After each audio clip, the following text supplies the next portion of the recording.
Dobar dan. Ogranak Matice Hrvatske u Dubrovniku. Ovim prinosom pridružuje se nastojanjima grada Dubrovnika, Odjela za kulturu, kojima se želi i u ovo neveselo vrijeme prodahnuti hrvatskim kulturnim nasljeđem, oplemenjenom riječi, najboljim iz naše duhovne i književne tradicije. Obično se misli u ovakvim prigodama kad se nemile sile pokrenu da smo prvi i jedini koje to zlo snašlo, a pomišljamo li da se prošlost samo ponavlja i jedva da se što razlikuje u njezinim pojavnim oblicima. Svi znamo da je povijest učiteljica života, no čini se da je povijest antika gospođa koja više nije u modi, pa se treba s vremena na vrijeme podsjetiti na neke poučne, a zaboravljene lekcije iz davnine. One nose dah svježine našeg vremena i u njima prepoznajemo i naše vrijeme, čak i kad nas dijeli više stoljeća koja su se između nas u međuvremenu prikupila. Prisjetit ćemo se danas drevnog benediktinca, pjesnika Mavra Vetranovića, koji je živio i stvarao u Dubrovniku u 16. stoljeću, a umro 1576. godine u samostanu Svetog Jakova u Dubrovniku, u kojemu je i sahranjen. Autor je golemog i visoko cijenjenog religioznog opusa u hrvatskoj renesansnoj književnosti. Veliki dio života proveo je posve sam na grebeni Svetog Andrije, živeći skromnim i usamljeničkim životom pobožna redovnika. O usamljeničkim nevoljama, izoliranosti, bojasne prilikama koje su mu donosile vremenske nepogode, divlje životinje, oskudica hrane i pića i lupež iz kopna, progovorio je u emotivnoj tužaljci koja se zove Remeta. Remeta ovdje ima značenje pustinjaka, odnosno isposnika. Stante zvijeri, stante ptice i ostali božji stvore, navlaš ribe pliskavice, ki plovete sinje more. Moju tugu i nevolju da čujete i boljezni, što pripjevam sam na školju u jadovne moje pjesni. Neka vide, neka čuju mene velmi bolježniva, gdje na školju sam tuguju, gdje nije vidit duha živa, gdje sam ovdje Boga slavlju, uokolo ter se vrtim kako galeb na senjalu, gdje tužice mnoge patim, za pokoru obrah spile, gdje su stijene i litice, gdje je hridje i gomile, kudi laze gušterice, gdje pitome nije zeleni, niti je buksa, ni čempresa, ner u hridju me u grebeni mnoštvo raste od čepljesa. Ošlji badelj još te raste i broća se još nahodi, u što žene jaja maste, uskrsenje kad prihodi. I drugoga nije lijeka kad se koja bolest zgodi, ner bokvice, sljeza i drijenka što se u hridju samo plodi. I bijeloga lijera malo, i bobovnik, i divja ruta, što se je samo usijalo pri međinah u kraj puta. Sred gomile kamenite još te rastu, daj dva busa od travice zlamenite, ka se zove mednja rusa. Još su moji slavni stani, te tivika gdje se plete i gdje čapje morovrani oko mene svuda lete. Grličice, a nije čuti oko mene ni goluba, zać ga soko podlabuti, kom se čuje da zaguka. I ptičice nije čut ine, jer kad pride k meni koja, od sokola taj pogine i ostavi perja svoja. Još nije čuti ni za želju da u proljeće slavic poje, ner nasuhu na badelju zlati popi svuda stoje. Još po travi i po sljezu, ali pak je po rasadu, goli spuži svuda ljezu, ter mi tugu velju dadu.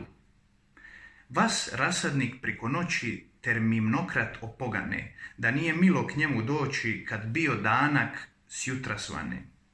U jesencu nu prihode priko mora, modrokosi ter oštiplju do jagode što na divljoj raste lozi. I dođe mi još plakati, gdje obisnu kustoline, kako da sve grad pomlati, ter se vide sparožine. Nu, galebak dojde bijeli, ter lupare kljunom para, na markijenti pak se krili, kako da me razgovara. Drače mi je za ružicu, a koštrava za tratorak, i kopriva za ljubicu, za naranče suh javorak.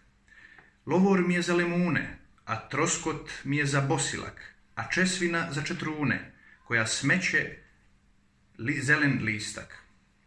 Navlaš ljeti i jeseni, gorko sunce kad sve spraži, ter nije cvijetka ni zeleni, do čijem daždic zemlju slaži. Do korijenka ter sve sahne, još je tuga veletrudna da dušica tu izdahne, gdje se pije voda mutna. Mnokrat bude još do plača, ar nije moći trpjet glada, zać nije motara, ni morača i pogine kozija brada. Još srdašce sve povene i trpjet je velja muka, zać u stjenah oko mene nije divjega vidjet luka. No kad pride primaletje, ter zemljicu daždic skvasi, sva zelenca i sve cvijetje na dvor zemlje sve izlazi. I opet se sve objavi, priko ljeta što prisiše, ter se moj duh oporavi, divje cvitje gdje miriše. Oštra zima, kad li pride, ter se nadme sinje more, valovi se svuda vide, po pučini kako gore. Ter su tuge, ter su jadi, gdje od oštra i garbina, kad se more s krajem svadi, vali jašu do vrh stijena. Kad li s kraja sjever bune, ali plaha tramuntana, oči mi su suza pune, gdje prah lijeta sa svijeh strana. Od mećave još pečalim i od mraza još tuguju, na pepelu gdje se palima za nokti zapuhuju. A nije koga vajmek zvati, trudnu meni da pomože, tužnu plavcu remižati, ka se sahraniti ur ne može. Ner pakljene pridu muke, gdje se meni vajmek starcu sve do kosti gule ruke, izvlačeći moju plavcu.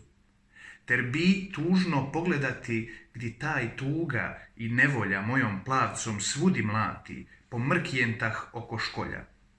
Još je tuga i nevolja munja oči gdje zabliješti i sve trepti do vrh školja kad zagromi i zatriješti. U sve tuge i nezgode, još da bi mene pokrali, koji mene tuj pohode, kako da bi svega dali. U plavci se noćno brode, ne da sa mnom Boga mole, ner mi ništo ne ohode i vrtac mi vas ogole.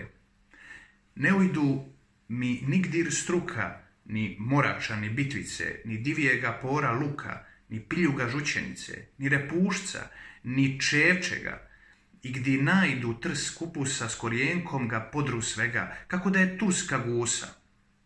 Još su tuge i žalosti, gdje sparoge sve pobiru, u korizmi kad se posti, a namen se ne obziru.